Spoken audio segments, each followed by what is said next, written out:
So yan mga brother, experiment tayo. Subukan natin to. So ewan ko lang kung may gumagawa nito or wala pa, no? Or minsan may natatakot, no, na gawin to. Kasi si B65 talaga for version 1 Aerox natin.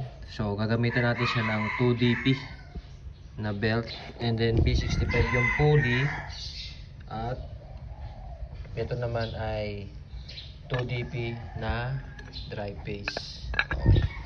So sa mga ayaw magpakalkal or magpa-degree dyan, gusto nila kasi para sumampada yung belt, ito susubukan natin. Lagyan natin ito ng markings.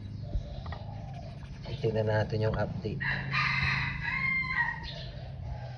kung ano yung magiging resulta.